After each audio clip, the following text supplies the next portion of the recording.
Almost 120% का profit. इसका मतलब आपको नेक्स्ट मल्टी बैगर स्टॉक जानना है कौन सा है? Peter lynch, one of the biggest investors, उनके पास एक सिंपल फॉर्मूला था एग्जैक्टली यही ढूंढने के लिए। आंसर लाई करता है अर्निंग्स ग्रोथ में और पेग रेशो में। आप समझते हैं इस वीडियो में क्या होता है। ये चैप्टर 3 है हमारी फंडामेंटल एनालिसिस सीरीज का। अगर आपने चैप्टर 1 और चैप्टर 2 नहीं देखा है तो प्लीज वो यहाँ पे देख लीजिए।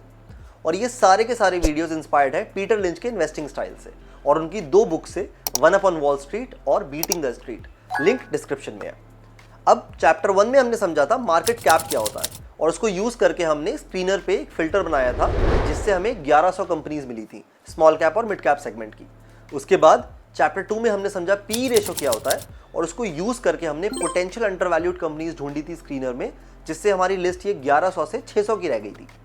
अब इस वीडियो में नेक्स्ट सेट ऑफ फिल्टर्स लगाते हैं और इस लिस्ट को और छोटा करते हैं ताकि हमें वो बेहतरीन कंपनीज मिल पाए। अब वीडियो शुरू करने से पहले एक बहुत ही इंपॉर्टेंट अनाउंसमेंट। हर हफ्ते हम 2 लकी विनर पिक करते हैं कमेंट सेक्शन में से, जिनसे मैं 1-on-1 कॉल सेटअप करता हूं और उनका पोर्टफोलियो रिव्यू करता हूं और आप मुझसे जितने सवाल पूछना चाहो पूछ सकते हो। अगर आपको भी मुझसे 1-on-1 कॉल रखनी है इस वीडियो में कमेंट कर दीजिए और प्रॉब्ली नेक्स्ट वीक में आपसे बात कर रहा हूँ। तो क्या होता है अर्निंग्स ग्रोथ? देखिए, इसका मतलब है जो परसेंटेज इंक्रीज होता है किसी कंपनी के प्रॉफिट में ईयर ऑन ईयर या फिर क्वार्टर बाय क्वार्टर। और जब हम प्रॉफिट्स की बात कर रहे हैं हम बात कर रहे हैं नेट प्रॉफिट्स की, मतलब जो पैसा बचता है डिडक्ट करने के बाद सारे एक्सपेंसेस रेवेन्यू में से। अब ये इंपॉर्टेंट क्यों है? बिकॉज इससे हमें ये पता चलता है कि एक कंपनी कितने अच्छे से अपने प्रॉफिट को बढ़ा रही है हर साल।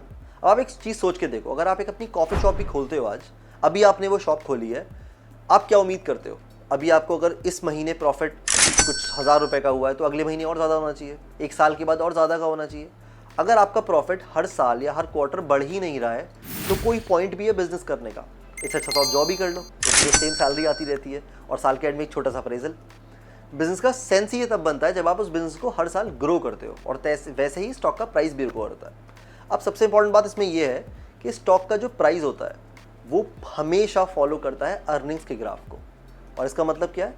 अगर आपने कोई ऐसी कंपनी ढूंढ ली जिसकी अर्निंग्स हर साल बढ़ रही हैं पर स्टॉक का प्राइस अभी उतना नहीं बढ़ा है, तो कंग्रेचुलेशंस, आपको अपना मल्टी बैगर स्टॉक मिल चुका है। उसको बाय कर लीजिए और पीछिएगा ही मत।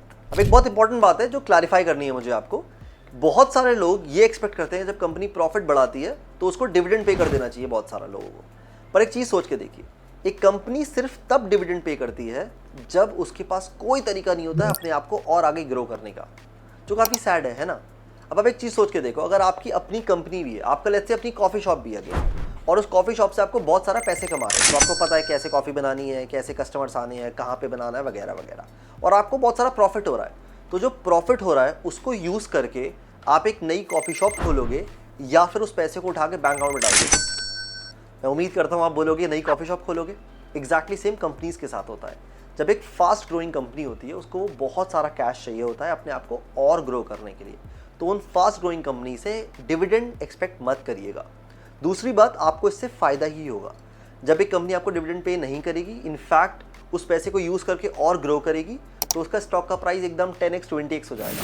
तो इन दी एंड आपको वो करोड़पति बना ही देगा। अब पीटर लिंच का बहुत ही स्ट्रिक्ट क्राइटेरिया था।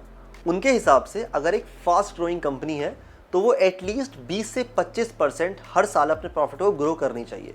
और हम यही फिल्टर यूज़ करेंगे अपने स्क्रीनर पे इस लिस्ट को और छोटा करने के लिए, वो बेहतरीन कंपनीज ढूंढने के लिए जो ये एक्चुअली मीट कर पा रही हैं। तो चलते हैं स्क्रीनर पे। तो ये थी हमारी क्वेरी जो हमने लास्ट वीडियो में रन की थी। अब इसमें एक्स्ट्रा फिल्टर लगा देते हैं जो है हमारे अर्निंग्स ग्रोथ का। तो यहाँ पे जाते हैं, लगाते हैं and profit growth 5 years is greater than 20। अब आप राइट साइड में ये भी देख सकते हो क्या मतलब है इस बात का। ये है compounded profit growth over last 5 years। Query को रन करते हैं और वाह, हमारे रिजल्ट्स 600 से अब हो गए हैं 279। ये वो सारी कंपनीज हैं जिनका प्रॉफिट हर साल एटलीस्ट एवरेज पिछले 5 साल में 20% बढ़ा है। इसका मतलब डेफिनेटली ये फास्ट ग्रोइंग कंपनीज हैं और इसको हम आगे रिसर्च कर सकते हैं कि इनमें इन्वेस्ट करना है कि नहीं करना है। अब रैंडमली एक काम करते हैं कि जो हमें ये लिस्ट मिल रही है चेक कर लेते हैं रैंडमली कि इनमें से किसी कंपनी में अगर हमने इन्वेस्ट किया होता 1 साल पहले तो अभी कितना रिटर्न आ गया होता हमारे पास। तो उसके लिए पहली कंपनी पे क्लिक कर लेते हैं, के सॉल्व्स इंडिया पे। अब इसमें मैं जाता हूँ अगर, और नीचे आते हैं, क्लिक करते हैं 3 years पे और ग्राफ देखते हैं। तो इंटरेस्टिंगली लास्ट ईयर अगर आपने इस कंपनी में इन्वेस्ट किया होता अराउंड जनवरी के टाइम, तो स्टॉक का प्राइस था 439 मान लेते हैं आपने 1 लाख रुपए इन्वेस्ट किए होते इस टाइम, और अब देखते हैं 1 साल के बाद स्टॉक का प्राइस ऑलमोस्ट कहाँ पे आ गया है। तो अभी स्टॉक का प्राइस है 1030। मतलब अगर आपने 1 लाख रुपए इन्वेस्ट किए होते तो वो ऑलमोस्ट 2.25 लाख हो गए होते, ऑलमोस्ट 120% का प्रॉफिट। इसका मतलब इस फिल्टर में कुछ तो जादू है, डेफिनेटली वर्थ इन्वेस्टिगेटिंग है। हमें जो कंपनीज मिल के आ रही हैं, आप इस लिस्ट को और देख सकते हो, मैं डिस्क्रिप्शन में अटैच कर दूंगा इस लिंक को। आप सारी कंपनीज को 1 बाय 1 देख सकते हो कितना इन्होंने ग्रो करा है पिछले 1 साल में। बट आई थिंक कुछ तो है इन कंपनीज में जो ग्रो कर रही हैं, तो इनका स्टॉक प्राइस भी ग्रो कर रहा है। अभी इक्वेशन का सिर्फ एक पार्ट है।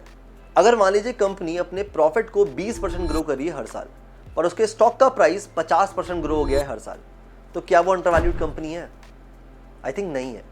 हमें क्या करना है, हमें वो कंपनीज चाहिए जो प्रॉफिट तो बहुत ज़्यादा ग्रो कर रही हैं, पर उनका स्टॉक का प्राइस अभी उतना ग्रो नहीं हुआ है, और तभी तो हमें मिलेगा अपना मल्टी बैगर स्टॉक। सोच के देखिए, अगर आप एक जैकेट आपको बहुत पसंद आती है, एकदम शानदार जैकेट है, पर जैकेट का प्राइस 1 लाख रुपए है, कोई पॉइंट है इस बात का? हमें तो वो जैकेट चाहिए जो बहुत शानदार भी हो, पर 80% डिस्काउंट में भी हो। और एग्जैक्टली वो हमारा टॉपिक है नेक्स्ट वीडियो का, पेग रेशियो। अब मैं उम्मीद करता हूँ आपको ये वीडियो पसंद आया हो। अगर आया है तो प्लीज़ लाइक कर दीजिएगा, शेयर कर दीजिएगा, और अगर आपने चैप्टर 1 और 2 नहीं देखे तो प्लीज़ वो ज़रूर देख लीजिए। ये सारे वीडियो एक सीक्वेंस में है, वो ज़रूर देख लीजिए। और अगले हफ्ते में आपसे फिर से मिलूंगा पेग रेशियो को जान के, और हम इस लिस्ट को और छोटा करेंगे और वो बेहतरीन कंपनीज निकालेंगे जिसमें हम डेफिनेटली इन्वेस्ट कर सकते हैं। Until then keep investing. Thank you.